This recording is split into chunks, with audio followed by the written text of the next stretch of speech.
Ya. Iya. Assalamualaikum warahmatullahi wabarakatuh. Waalaikumsalam warahmatullahi wabarakatuh. Kami dari kelompok 7 ingin mempresentasikan rencana sampling standar atribut. Perkenalkan, nama saya Muhammad Ibnu Ridwan Abror sebagai moderator. Perkenalkan, nama saya Ririn Amelia. Perkenalkan, nama saya Vita. Perkenalkan, nama saya Adam Cahairunas. Perkenalkan, nama saya Rangga Dibaskara. Ya, perkenalkan, nama saya Dimas Susilo Wicaksono. Untuk pengertiannya, teknik sampling penerimaan adalah suatu statistika yang pokok dalam pengendalian kualitas. Sampling penerimaan didasarkan pada perencanaan sistematis yang menentukan bagaimana penarikan sampel untuk produk jadi, dan bagaimana data sampling digunakan untuk bertahan kualitas sampai pada tingkat yang diharapkan. Next. Baik, di sini ada kelebihan dan kekurangan. Keuntungan sampling penerimaan mengurangi jumlah kesalahan yang terjadi dalam pemeriksaan. Kebutuhan tenaga kerja sedikit, lebih ekonomis, dapat digunakan dalam pengujian yang merusak, melakukan penolakan terhadap keseluruhan lot bukan hanya dalam satuan unit sehingga memberikan motivasi kepada para supplier untuk meningkatkan kualitas produknya. Kerugian sampling penerimaan, adanya resiko dalam penerimaan dari mutu lot rendah dan penolakan dari mutu lot baik. Informasi tentang produk yang diterima menjadi lebih sedikit walaupun biasanya cukup.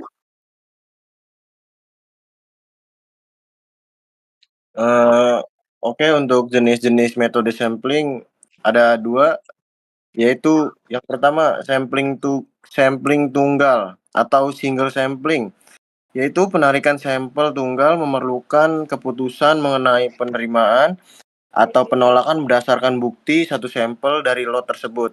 Yang kedua, ada sampling rangkap 2 atau ganda, double sampling. Penarikan sampel rangkap 2 menyertakan kemungkinan menunda keputusan mengenai lot tersebut hingga ditariknya sampel kedua.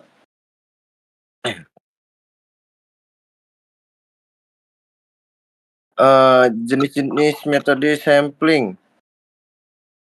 sampling berganda atau multiple sampling. Penarikan sampel berganda umumnya digunakan jika 3 atau lebih sampel dari satu ukuran tertentu diperbolehkan dan bila keputusan mengenai penerimaan atau penolakan harus dicapai setelah melalui jumlah sampel tertentu.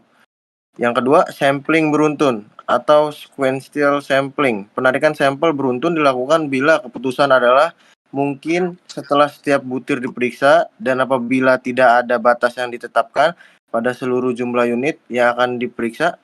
Penarikan sampel dilakukan acak tetapi ukuran masing-masing sampel sama dengan 1.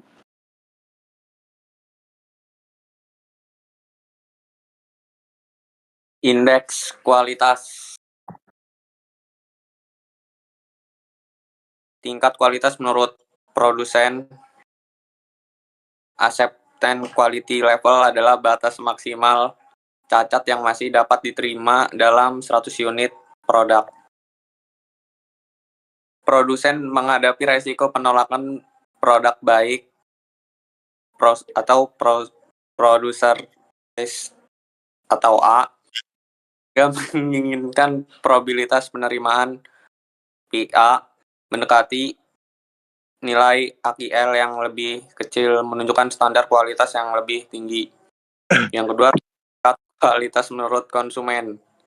Limiting quality level. Limiting quality level adalah tingkat kualitas buruk yang masih dapat diterima oleh konsumen.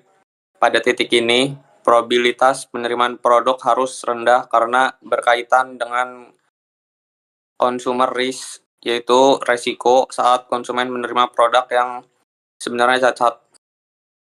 Resiko ini merupakan kesalahan tipe 2 LQL, juga dikenal sebagai LTPD atau RQL, yang menunjukkan batas maksimal jumlah cacat yang masih bisa ditoleransi oleh konsumen. Di sini juga ada indeks kualitas yang ketiga, itu tingkat kualitas di antara AQL dan LQL. Indifference quality level merupakan tingkat kualitas yang menunjukkan probabilitas penerimaan sebesar 0,5 dalam suatu rencana pengambilan sampel. Nilai ini menggambarkan posisi netral antara AQL dan LQL. LQL juga menekankan pentingnya stok baik internal maupun eksternal untuk memastikan bahwa semua produk yang akan diinspeksi telah memenuhi spesifikasi yang ditentukan. 4. Ada indeks kualitas. Average outgoing quality level menunjukkan hubungan antara kualitas sebelum dan sesudah inspeksi. Outgoing quality bisa tetap baik meskipun incoming quality buruk, asalkan inspeksi efektif. Ada titik di mana kesalahan produk mencapai maksimum. Ya, saya di sini akan menjelaskan studi kasus. Saya mengambil studi kasus dari PT Nvidia Manufacturing Indonesia, yaitu dengan produk VGA atau graphic card yang biasa sering digunakan di berbagai macam komputer ataupun laptop ya. Graphic card sendiri itu ya, graphic card sendiri itu adalah ya bagian sebuah komputer ya atau hardware sebuah komputer atau laptop. Di sini akan saya menjelaskan tentang graphic card seri Nvidia GeForce RTX 5060 yang berlokasi di pabrik Batam, Indonesia. Oke, perusahaan ternama Nvidia Manufacturing Indonesia merupakan bagian dari rantai suplai global Nvidia dan mereka bertanggung jawab atas perakitan dan pengujian akhir di VGA untuk pasar Asia Tenggara. Setiap hari mereka memproduksi sekitar 1.200 unit VGA. Karena pemeriksaan satu persatu terlalu memakan waktu, mereka menggunakan metode sampling atribut untuk memeriksa kualitas. Tujuannya untuk apa? Tujuannya adalah menentukan apakah VGA hasil produksi hari itu layak diterima atau ditolak dengan memeriksa sampel secara acak menggunakan standar ISO 2859-1 EQL. Oke, langkah-langkah pemeriksaannya seperti ini. Langkah-langkahnya itu yang pertama ada ukuran lot. Isinya ada total VGA yang diproduksi hari ini adalah 1.200 unit. Yang kedua ada pilih tingkat pemeriksaan, yaitu menggunakan inspeksi normal, tingkat inspeksi umum level 2. Yang ketiga ada cari ukuran sampel dan batas cacat berdasarkan tabel ISO 2859-1, yaitu isinya dengan lot sama dengan 1.200, kode huruf J, EQL, yang dipakai sama dengan 1,0% karena VGA adalah produk bernilai tinggi dan sensitif. Ya, di situ ada gambarnya. Lot size ukuran produksi 1.200 dikurang 3.200 unit dengan kode huruf J dan EQL-nya 1,0%.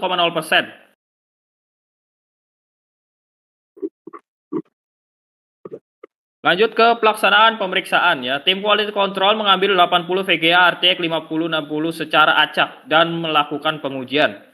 Mulai dari tes kelistrikan, nyala atau tidak, dan tes performa benchmark ringan. Yang ketiga ada tampilan grafis ya dengan menguji menggunakan rendering 3D. Yang keempat ada pemeriksaan fisik, setiap komponen disolder dengan baik atau tidak, dan konektor HDMI disolder dengan baik atau tidak. Dan hasil pemeriksaan dari VGA tersebut adalah dari 80 unit VGA yang diperiksa, ada 2 unit cacat ditemukan. Satu VGA tidak menyala saat diuji dan satu VGA macet saat dites rendering 3D. Dan ini adalah gambar sampingnya, grafik inspeksinya ya. Grafik inspeksinya ada status kualitas, di situ ada cacat dan kipas tidak berputar sama sekali ya. Kesimpulannya, pemeriksaan dilakukan secara acak terhadap 8 unit VGA. Ditemukan 2 unit cacat, yaitu VGA tidak menyala dan kipas tidak berputar. Karena jumlah cacat tidak melebihi batas EQL kurang dari 2 unit, maka seluruh lot diterima. Metode ini membantu menjaga efisiensi dan kualitas produksi secara konsisten tanpa harus memeriksakan semua unit satu persatu. Oke, selesai. Terima kasih. Ridho, moderator. Ya, sekian dari kelompok 7. Mohon maaf bila ada salah kata atau kekurangan dari presentasi kelompok kami. Wassalamualaikum warahmatullahi wabarakatuh. Waalaikumsalam. Waalaikumsalam.